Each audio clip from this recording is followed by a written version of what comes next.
Assalamualaikum and a very good morning to all my students. Today I would like to show you how to examine thyroid gland examination. Okay, this examination will consist of three parts. The first one is the examination of the neck for the thyroid gland examination. Number two is examination peripherally to look for thyroid function status.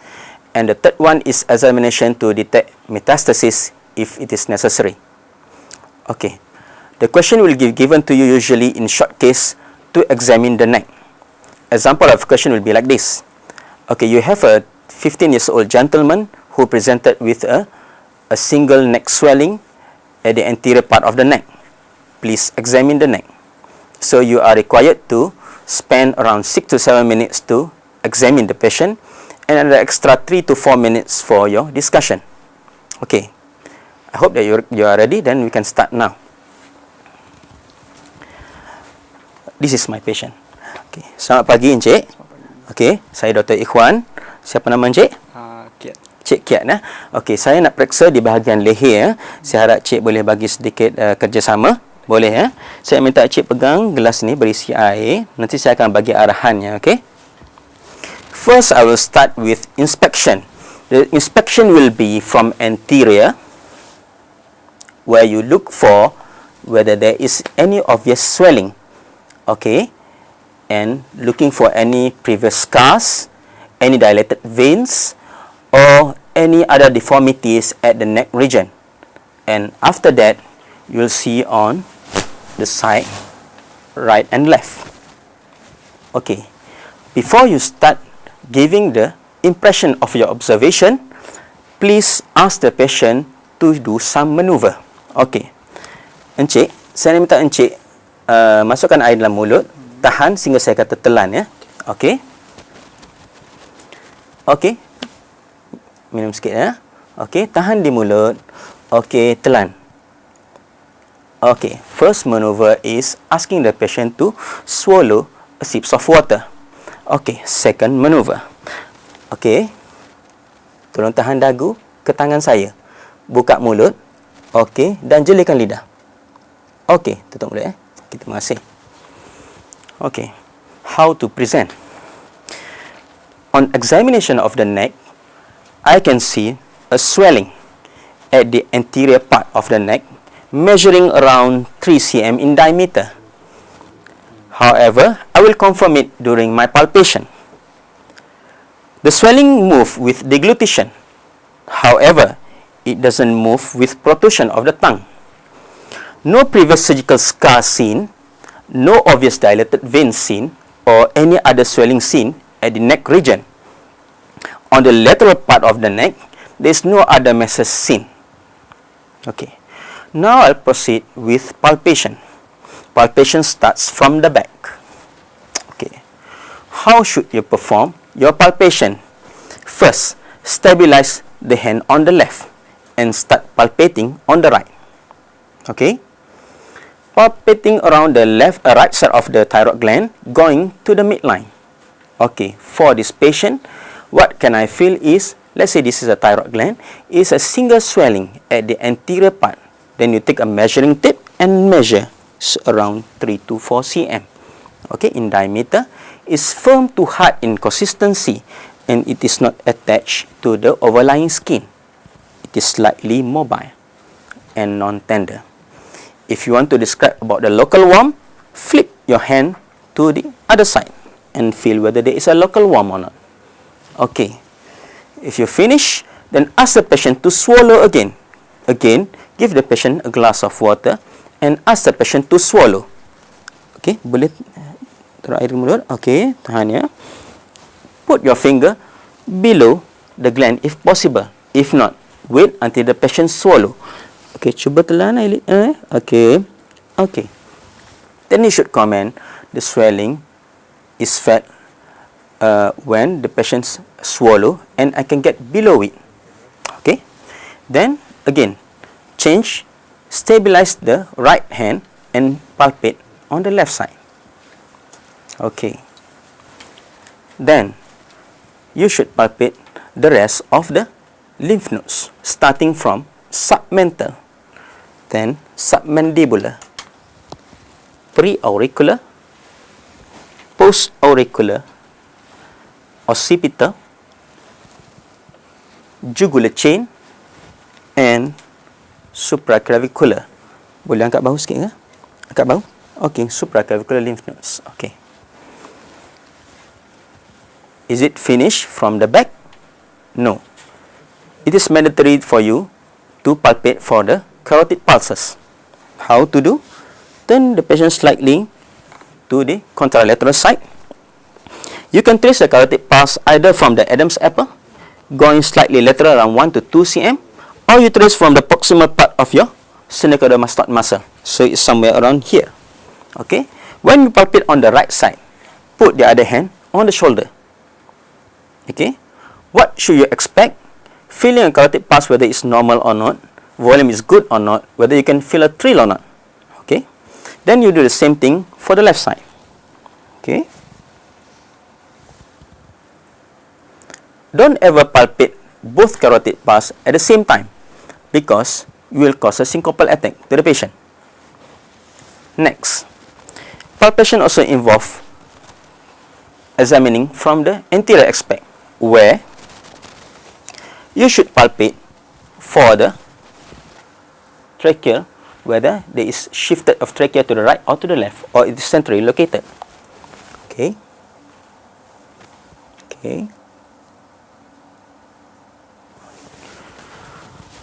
How should I comment fully during my palpation? From my palpation, I can feel a mass or a thyroid swelling centrally located move with swallowing, then I can get below it. Mass is firm to hard in consistency, it is non-painful, and it is not attached to the overlying skin.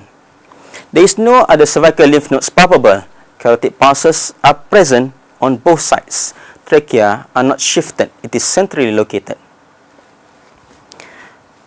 Next is percussion.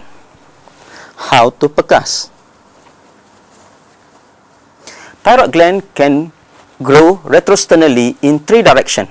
Either it grow directly downward, deviated to the right, or deviated to the left. So, you should percuss in 3 directions. Okay. From the center.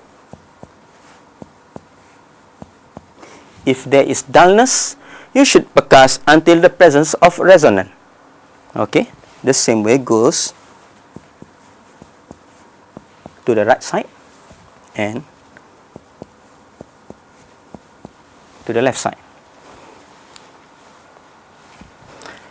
Next is auscultation. By using a stethoscope, you should hear for auscultation at the area of carotid pulse, to hear for presence of any bruit, to indicate whether there is an infiltration of a malignant thyroid tumor or there is an atherosclerosis of the carotid pulse. Okay.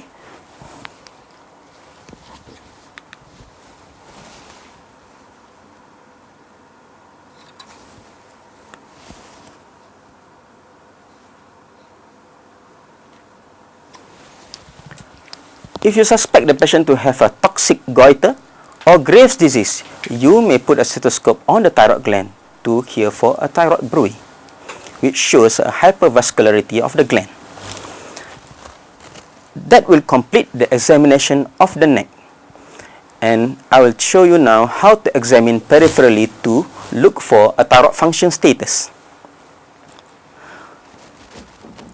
Encik, siapa nama?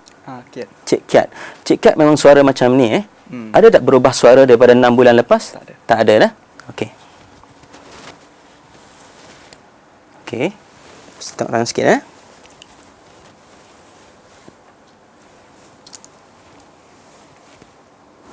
Okey.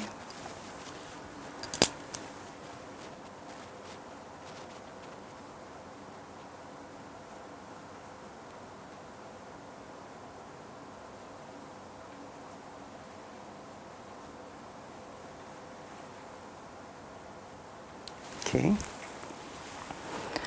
Buka tangan sikit Okey.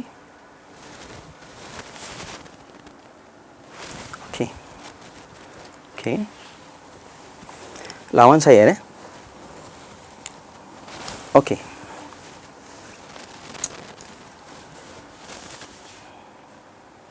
Kalau saya buka spek mata, okey ke? Okey. Boleh buka spek mata? Okey.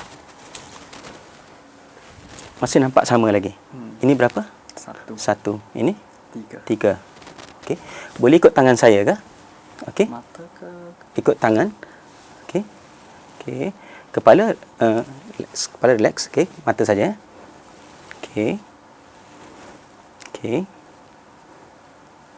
Okey. Okey. Okey. Okey ya.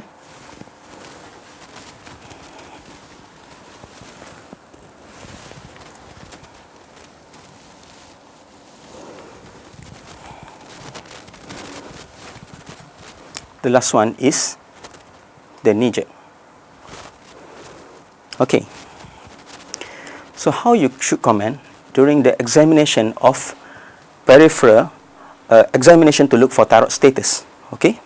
First one, when I talk to the patient, I want to know whether there is a hoarseness of voice to indicate hypothyroidism. Sometimes patient with hypothyroidism will present also with low pitch voice. Okay. Next, I have a glance of stare to patient face to look whether the patient is depressed looking or anxious looking. It will indicate either patient is hypothyroidism or hyperthyroidism. Okay. Next, I feel for the patient palm, whether it is sweaty or warm to indicate hyperthyroidism.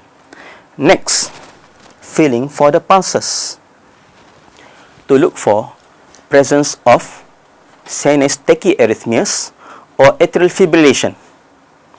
Next, I ask the patient to spread the fingers straight, forearm and arm, to look for any cross tremor. Next is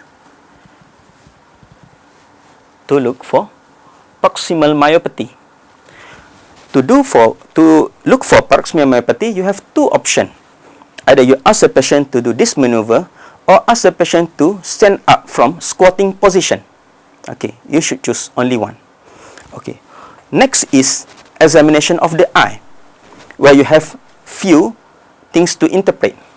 Number 1, I want to look for presence of diplopia. Okay, but beware, patient is wearing spectacles. Sometimes he has already have blurring of vision. That's why in the first place I ask whether the patient got any blurring of vision. Okay, so diplopia. Then you look slightly to the eyes to look for any presence of lid retraction. Then moving the hands from up and down to look for lid lag, and moving sideways to look for ophthalmoplegia.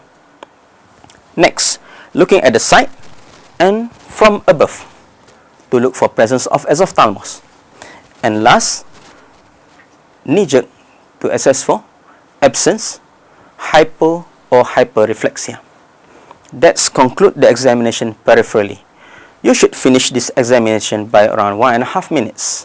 Why is that so?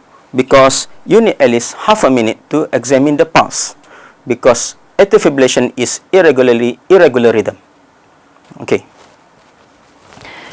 If you find the examination, during your examination, the thyroid gland feels firm to hard inconsistency, or there is a presence of cervical lymphadenopathies, you should bear in mind that this may be a malignant thyroid tumor. So you should beware that there is a signs of metastasis. Then the examiner may ask you how you elicit for evidence of metastasis. So what should you do? You should come from the back. Push the patient to the front and start palpating along the vertebral spine. Okay, how should you do? This is your hands. Push the vertebral spine using a thumb. Okay, until you reach the level of upper lumbar vertebra.